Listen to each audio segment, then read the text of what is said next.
Mehar SSP दादू doctor Abdul खालिक पीरजादोपुर दौरान मज़ाहिमत ते क़त्ल थियल निजी बैंक के मुलाज़िम सईद शेख जे तरे ते पहुची वियो ऐं ताज़ियत कई। तफ़सीलन मूजिब गुज़िरियल रात मिर्ज़ा शाह मोहल्ला मेहड़ में नामालूम खोरन पारां निजी बैंक के मुलाज़िम सईद शेख के गोली हणी क़त्ल करे छॾियो हुयो, जॾहिं त ज़ख़्मी सईद शेख जी सहाफ़िन पारां हलायल ख़बरुनि शहर में ख़ौफ़ छाइजी वियो। सवें शहरी ज़ख़्मी के ॾिसण लाइ पहुची विया, पर चंद क़दमनि ते क़ाइम 15-15 पुलिस चौकी तोड़े मेहड़ बी सेक्शन थाने जी पुलिस बेख़बर बणियल रही। वक़्त सिर पुलिस मदद न थियण ऐं एम्बुलेंस न मिलण सबबि ज़ख़्मी सईद शेख लाड़काणो सिविल अस्पताल पहुचंदे फ़ौत थी वियो।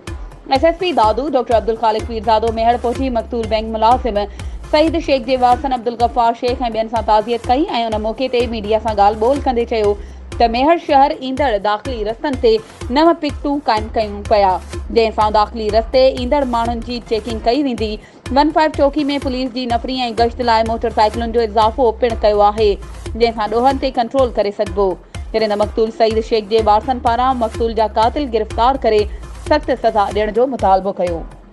वधीक ख़बरुनि ऐं अपडेट्स जे लाइ असांजे चैनल खे सब्सक्राइब कयो ऐं हा, बेल आइकन खे प्रेस करणु न विसारिजो त जीअं असांजी हर नई अचण वारी वीडियो तव्हां ताईं पहुची सघे।